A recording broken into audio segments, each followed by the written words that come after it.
Good morning, everyone. We're continuing here in the words of the CHOFETZ CHAIM, and he's describing the destructive forces that there are in the words of Lashon HaRa. And as he pointed out yesterday, our words of Lashon HaRa are carried all the way up to the Kisei HaKavod, to Hashem's throne of glory. And it should not be a wonder then to any of us that there was a Chorban, that there was a Chorban Beis HaMikdash, and that it's continuing until this very day. That's just how powerful and far-reaching our words of Lashon HaRa are. There's another reason. There's another reason to the great destruction that comes about through this sin of Lashon HaRa. When a person is pagan, when they damage their tongues with words of Isser, of words that are prohibited,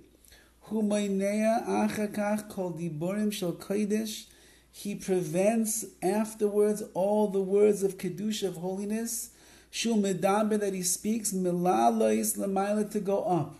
That means, and we're going to see momentarily, if a person uses his precious mouth, which was given to him by the Rabbi Shalom, to increase Kedusha in this world.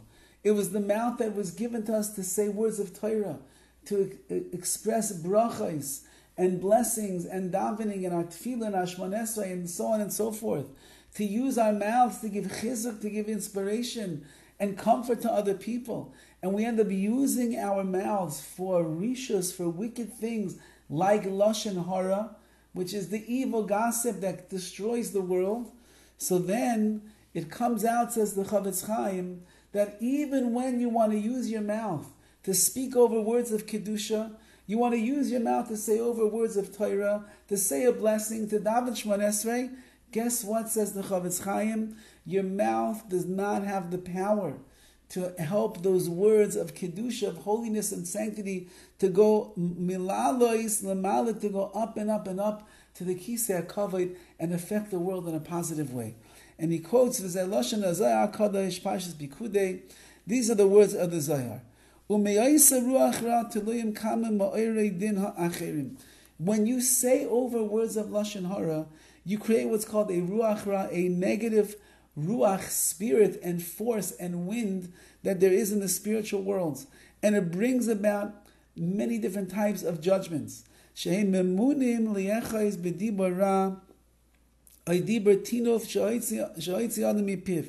create these ruchais, these spirits, these winds, so to speak, that will clutch on and grab on to your words of tumah, of impurity, to your dirty words, to your words of Lashon HaRa, and it will grab onto them, and it will hold on to them. It will take them to that place, like we said before. It will bring it up to the Kisei HaKavod. And then afterwards, you open your mouth, and right after you finish saying Lashon HaRa, right before you're about to walk in the daven mincha, you're on the phone. You were speaking the juiciest Lashon HaRa possible. Now you stand up and you start saying, Ashrei Yoshrei Veisecha. What is HaKadosh Baruch Hu going to do with those words? Oy lehem, oy lechayem, woe to them and woe to their lives. Oy lehem ba'olam hazeh, woe to them in this world. Oy lehem ba'olam haba, woe to them in the world to come. Mibnei she'oisan ruchais hatuma noitlois oisa mila temeya. Because those forces of impurity that grab onto the impure words, and now afterwards you want to open up your mouth and say over words of Kedusha, of holiness and sanctity. Magdimais oisan ruchais hatuma. The spirit, the winds, so to speak, the forces of impurity come first, v'loichais la'oisai diber tuma, and grabs the word of Kedusha. Umetamais la'oisai diber Kedusha v'loizeicha la'adam, and it will impurify the word of Kedusha, of holiness, v'loizeicha la'adam, and the person who said Torah, the person who davened, the person who said a bracha, he will not merit to have the reward of those holy words coming out of his mouth. Ukeviyachol nechlash koyach hakedusha. It is as if he has destroyed and weaken the koich of Kedusha in this world as a result of the nasty words of Lashon HaRa that he has spoken. Says the CHOFETZ CHAIM, very frightening words, because a person has to think about this. Baruch Hashem, we're all learning, and Baruch Hashem, we're all davening, and Baruch Hashem, we're all saying brachas on our food and the like, and other mitzvahs that we do, and therefore we have this concept in our mind that Be'ez Hashem, we're going to go up to CHAIM after 120 years, and we're going to see all the reward that's been waiting for us. We're going to get over there after 120 years, and we're going to see maybe a little tiny shack with a rickety roof and holes in the window and water dripping in, and no food on the table, on a broken table, and we're going to say, excuse me, Hashem, I spent my life learning, I spent my life davening, I spent my life saying brachas, where's all the schar? And Hashem said, yeah, of course, you davened every day, 3 times a day. Yes, you went to the shir, you learned, you even taught other people Torah as well. But because that you said over so much Lashon HaRa in your life, your Lashon HaRa converted all the words of Kedusha into tumah, into impurity, and they never made it up here to receive their reward.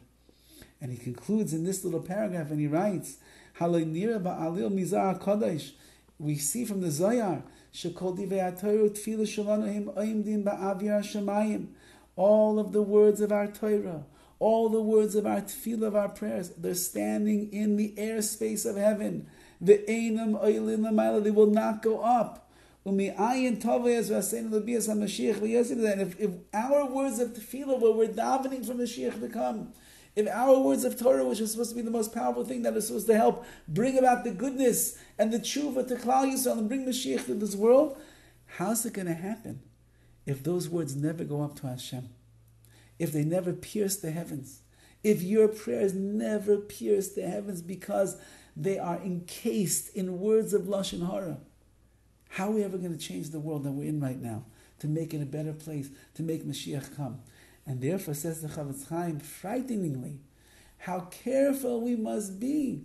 Because if we defile our lips and we damage the tools that HaKadosh Baruch has given us to express the words of tefillah, express the words of Kedusha, of Torah, into the stratosphere of holiness, we damage them through the Lashon HaRa that we speak, we have just become davening impaired individuals. Torah impaired individuals. Our lips simply do not work, and all the merits, all the Kedusha, it doesn't go any farther than the lips themselves. Rahman al-Islam. So Be'ez Hashem, we have to be mechazik, we have to become aware of what's coming out of our mouth. We have to listen carefully to the things that we say. It's not only Lashon HaRa, it's called nivel peh. Nivel peh is when a person speaks bad words, foul language, words, dirty words. The mouth is not a dirty thing. The mouth is supposed to be a holy vessel that expresses the inner, deepest yearnings of the neshama, which is Torah and Tefillah and good things and positive things and holy things. And therefore, says the CHOFETZ CHAIM, we have to become aware of this. And we have to change the way that we talk. And we have to think about what we are saying to make sure that our words of Kedusha certainly will be Oile Lamala, they will go up to the Kisei HaKavod, plead on behalf of ourselves and of Klal Yisrael, and in that zechus, we will be zeiche to see the Bias Goyal Tzedek, the coming of Mashiach Tzidkenu, B'mheira V'yameinu. Have a wonderful day and a wonderful Shabbos.